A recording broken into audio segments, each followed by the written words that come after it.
Denge gel, Denge Kurdistan'ı.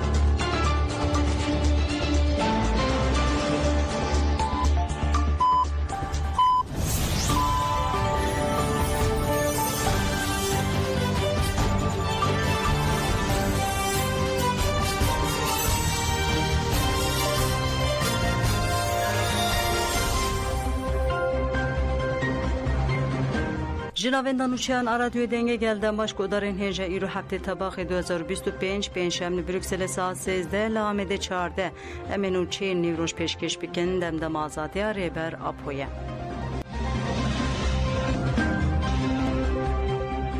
فواد بریتان گود پجاک دا از هری خورده و جهر جور سناریوین را آماده اندام کنسر و برا پجاک فواد بریتان جان فر آخوی گود کمار اسلامی ایرانی پشت شر 12 روزا به اسرائیل را ده هر وارده هلوشین کردشی الهلوشین نتنه دا آلیا لشکری ده دا آلیا پاردگماتیک و ایدولوژیک ده کمار اسلامی به هر آوایی فونکسیون آخوه وندا کریه و مدلک نو لشوناوی بجیه نکریه فواد بریتان گود کو لهندور پاراستن تک چویه و هلالا شیعجی بویه خیالک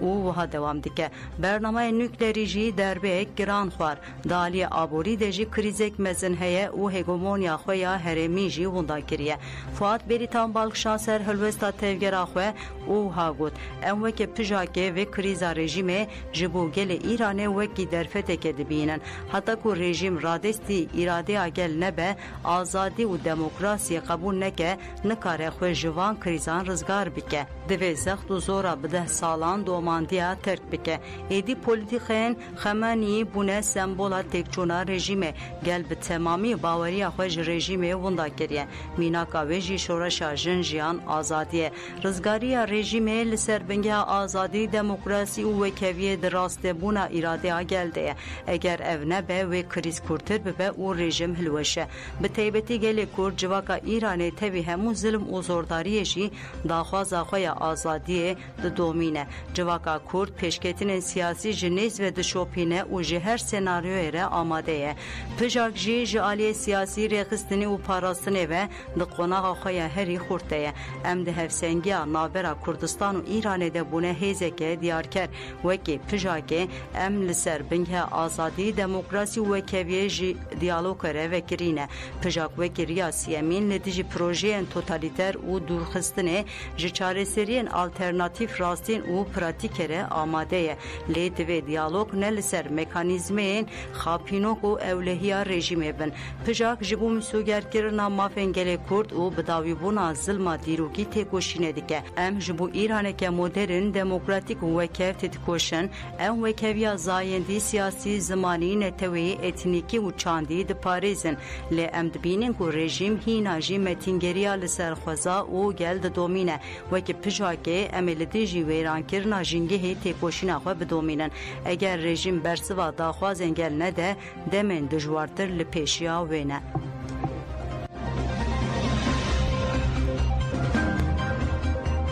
خریب حسو گود داویه ده دموکراسی لسوریه بسر بکوه هفسرو که پارتیا یکیتیا دموکراتیک پیده خریب حسو تکیلداری گشتدان لسوریه آخیبیه حسو دربار روشا سوریه یا پشت هلوشینا رژیما باسی ده گود گشتدان بلز او خطرناک این پشت هلوشینا رژیم بالا جهانی کشان همو آلی مطمئی مانکو چاوا کومکه کو هند لیستیا تروریستان ده کاربو به حیثانی بگیجه درین شامه او یک بویجی فکاران حکومت هاتی آواگرن پارچه بونا ده هندره سوریه ده کرتر کریه هن آلیه ناو نتوی پشکریا و نزیکاتیا یکالی دکن او جس بروژه ولید دخه ناوا مترسینیه سوریه به نزیکاتیا یک رنگ نایه بره و برن چاره سری تنه بریا پروژه که دموکراتیک و همو پیکاتیا ناسبی که پیکانه گل سوریه داخوازا پرگالا دموکراتیک دکه نمونه و جیل روژاوا پیکته غریب حسود داویا خفتنا خود گود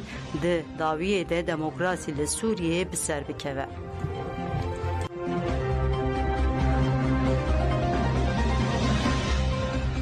کوردیناتور کنسیل گشتی ارمن آبا کروشات سوریه آناهید کسابیان نامه جریبرا پرنویسی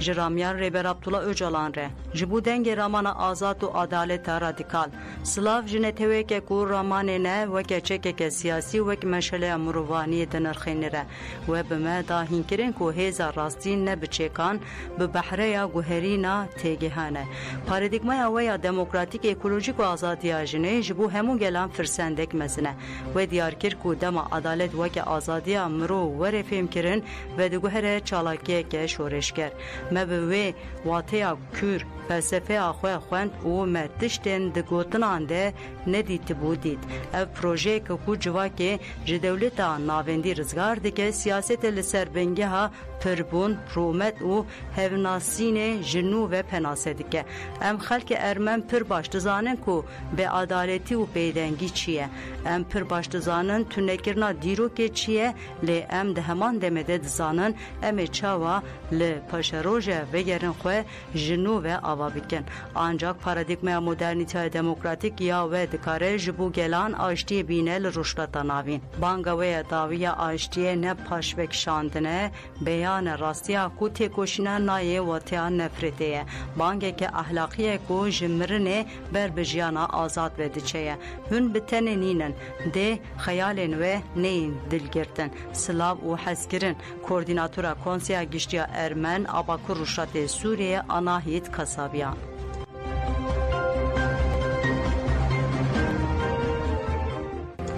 Litîjî dersî nûdarkirina Mehmet Çakas kampanyaya imzayan hat destpêkirin rêxistinên civaka sivîl ên li Almanyayê li dijî biryara dersî nûdarkirina Mehmet Çakas ji bo Tirkiyeyê kampanyaya imzayan da destpêkirin. Kampanya ji bo xîtabê Wezareta Karên Hundir a Saksonyayê jêrîn bike tê meşandin. Meclîsa Mafê Mirovan a navendî pêşengeya kampanyayê dike. Daxwazên bingehên ên kampanyayê wiha ne. Karûbarê dersî nûdarkirina Mehmet Çakas divê demil dest were rawestandin li Almanyayê divê pêvajoya penaberiyê ya adîl û zelal ya xwe dispêre serweriya hukûkê were meşandin. Almanya divê li şûna hevkariya bi rejîmên otorîter re helwesteke alîgirê mafê mirovan û zelal raber bike. Divê dawî lê kirilmizekirina çalakiya civakî û siyasiya Kurdan beanî. FEDA û DAKP nerazîbûn nîşanî destwerdana li çalakiyan kirin. Federasyona Demokratik a Aleviyan FEDA û Yekîtiyajînên Aleviyên Demokratîk DAKP hewldanên destwerdana dewletê di çalakên bîranîna Hacî Bektaşî Welî de bi tundî şermezar kirin. FEDA û DKP diyar kirin ku ev nêzîkatî encama rejima qeyûm e û li dijî baweriya Aleviyan e û wiha dewam kir. Dewlet hewl dide ku Alewîtiye asîmle bike, kontrol bike û eger bi ser nekeve hewl dide tune bike. Em van polîtikaya nas nakin, teşhîr dikin û red dikin. FEDA û DKP herî dawî got em alevbûna dewletê red dikin dev ji riya heq û adaletê bernadin. Em ê destûrê nedin asîmîlasyonê.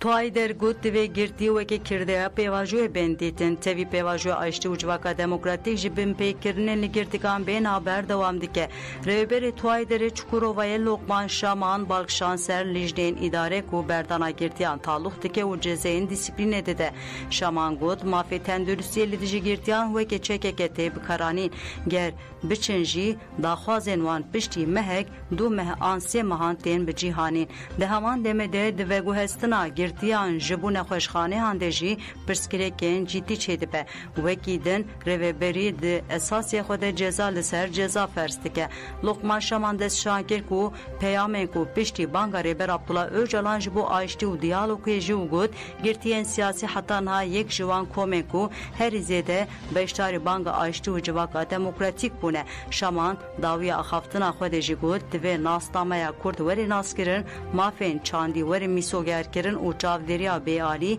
werin damizrandin.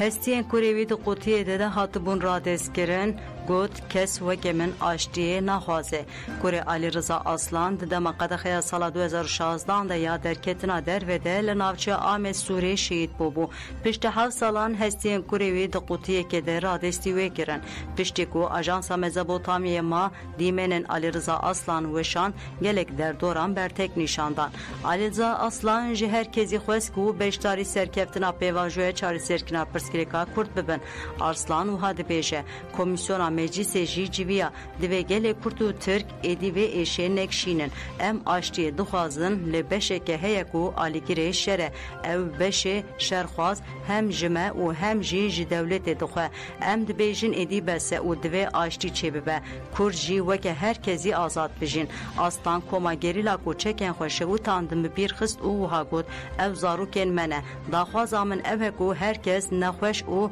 ne nexweş teva ji zindanê were berdan divê rêbera po were berdan dixwazim bêjim ku mesele aştiyê bi dewletê ve girêdayî ye eger dewlet kav bavêje her tişt wê baş be lê xuya ye ku dewlet jî ditirse aslan herî dawî dibêje êrişên li ser zimanê kurdî û nasnameya kurdî di dema pêvajiyê de bûne sedema kêmbûna baweriyê ev nabe divê dewlet baweriyê bide gelê kurd zimanê min kurdî ye û eger ez bi kurdî biaxivim tu yê çima êrişî min bikî divê herkes di pêvajiya wiha de baldar be û ji bo aştiyê hewl bide.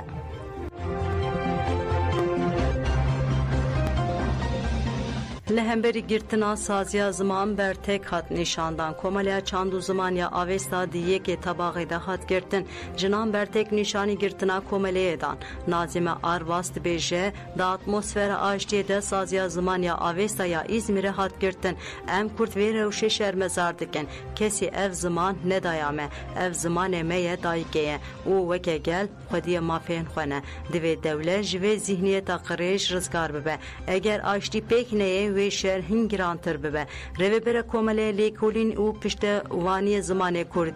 kurdî ge evîndar akbûlû jî ev tişgotin ev ne êrîşa yekemîne dixwazin çand ziman û hunera kurd tune bikin ev pergal ev xwaz dijberê me ye ku li her qadê êrişê zimanê me dike saziya me ya li İzmirê jî bi bihaneyeke pûç hate girtin ev jî nîşan dide ku hinek kes naxwazin aştî çêbibe li dijî êrîşan wê têkoşîna me jî dewam bike hevserika kurdîgehê Arife Arslan jî balî dikişine servan xalan ji bo herkesî aştî û wekevî pêwîst e divê em li hemberî nirxên hev rêzdar bin zimanê me nirxê me ya herî mezin e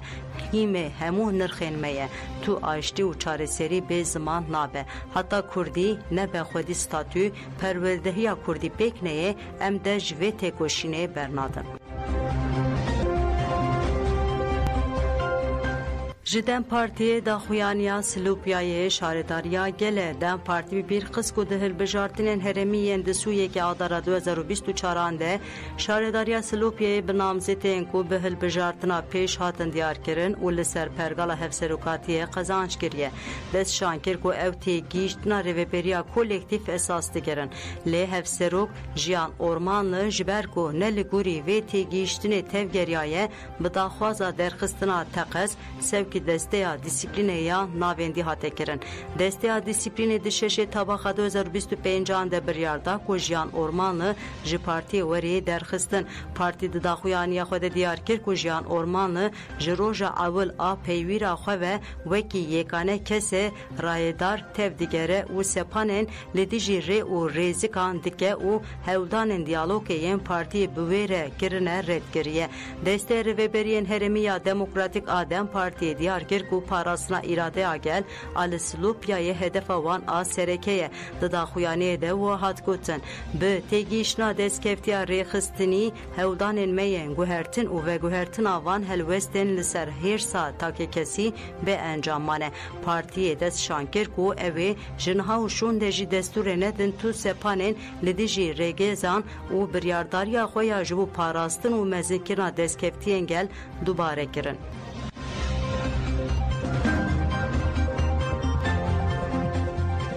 Dibe hemû jinên Sûriyê yekîtiya xwe ava bikin. Piştî platforma çalakên hevbeş ya tevgera jinên Rojava, alîkarê Hevserûka Mesîdê Canda Mihemed ji Anêferê axivî. Mihemed dibêje piştî neh mehan ji rûxandina rejima Basî û hatina desthilatdariya Demkîya Şamê gelek bûyer çêbûn û bandoreke mezin li jinên Sûriyê kiriye. Di ragihandina destûra Sûriye ya nû de jî mafê jinê nehatine mîsogerkirin. Mixabin destûrek demokratîk nehatiye amadekirin û tu alî razî Canda Muhammed Balkşan ser bandora êrişên ku li welêt dibin û wiha dewam kir. Ji bûyer û kiryarên li berava Sûriyeyê komkujiyên li Swêdayê me fam kir ku ti ferq di navbera rêveberiya nû û Basê de nîne jin vê rewşê qebûl nakin. Canda Muhammed herî dawî dibêje di komxebatê de jî hatiye diyarkirin ku jin wê bi hemû hêza xwe piştgiriyê bidin jinên Swêdayê. Em ê yekîtiya jin ava bikin da ku hemû hêz û rêxistinên jinan û keseyetên jin ên bi bandor bikaribin bi hev re kar û xebatên xwe bikin. Eger jinên Sûriyê bikaribin bi yek helwestê hereket bikin wê bikaribin pirsgirêkên jinan jî pirsgirêkên civakê jî çarêser bikin.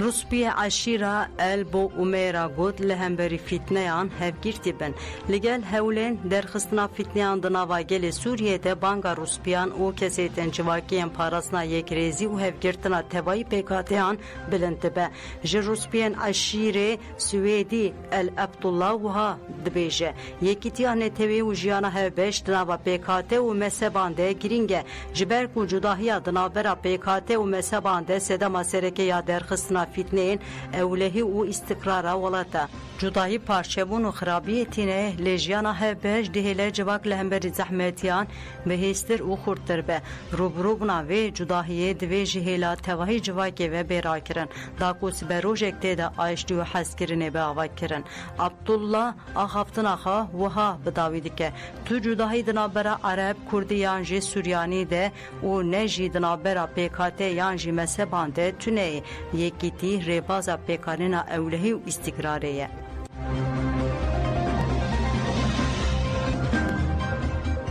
Ji ber teqîna bermahiyên şer jinek û du zarokên xwe jiyana xwe ji dest dan. Avên de çavderiya mafê mirovan a Sûriyê Sohrê daxuyaniyek da. Di daxuyaniyê de dibêje malbat di Rojavayê Şamê re derbas dibûn pêl mayîneke kirin. Di encamê de dayîk û zarokên xwe yekser jiyana xwe ji dest dan. Bav û zaroka din jî bi giranî birîndar bûn. Li gorî Sohrê ji destpêka sala 2025 û vir ve hejmara kesên ji ber teqînên bermahiyên şer jiyana xwe ji dest dane derket 495 kesan.